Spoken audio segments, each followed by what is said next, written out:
I'm ready to go. Yeah. So, for instance, the Free Mumia Abu-Jamal Defense Campaign UK, it's a campaign to free Mumia Abu-Jamal and to abolish the global death penalty and to end summary execution that is taking place. These are killing outside the official judiciary process.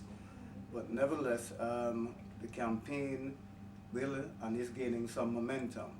For an example, yesterday we were at a demonstration against the government of their public economic policies, in which thousands of people marched from Lincoln Field Hill to Downing Street.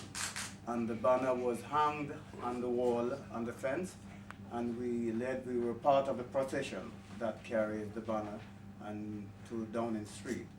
While we were there in Downing Street, we spoke to some other people from the trade unions there as well about supporting the campaign to free Mumia.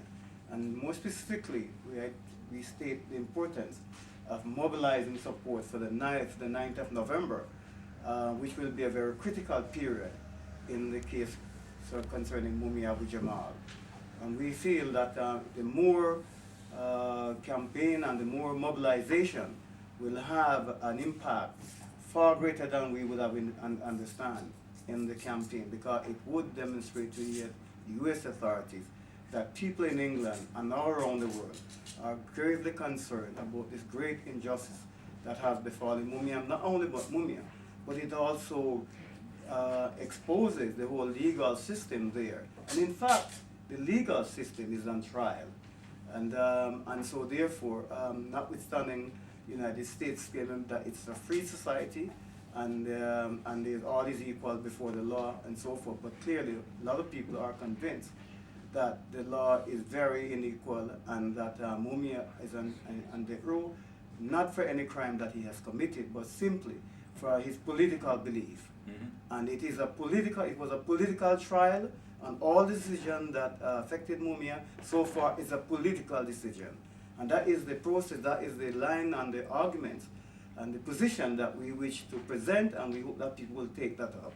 We are not denying that the court process is important, but we believe that the main factor in governing the campaign is mass mobilization of people in the country, in the streets, throughout the country, throughout Britain. That is the key. Wherever we can mobilize, mass mobilization, be it in Britain, France, Europe, Africa, Asia, Latin America, wherever that can be done, then I'm sure that is where the great strength and the great determinant of Mumia freedom lies. So that is where we are, and we are working very well. As you can see, we are from the Pan-African Society Community Forum is here as well, and they're an integral and a key component of the campaign to free Mumia Abu-Jamal. Also, Glenn Roy Watson from the RMT, he plays a very important role in the campaign in hosting a meeting at the RMT regional branch meeting about 2 months ago, where we were able to show the film produced by Will Frankham. I'm sure you have seen that film, In Prison My Whole Life. And it generates a lot of debates and interest, because for the first time, people are seeing presentation of the case of Mumia's situation, and in a way it informs them, and in the process I hope that will engender them to get involved in the campaign.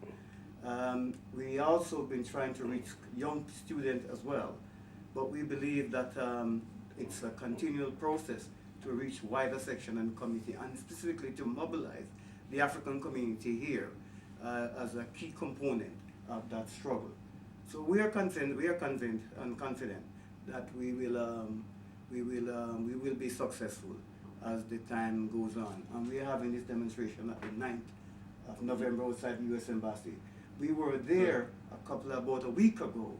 This time was in relation to a chap by the name of brother named Diop Awabala from United. I don't know if you heard of him. We were there in support of his campaign, but it was not simply his campaign alone. It was a joint campaign for Mumia Abu-Jamal and those on death row.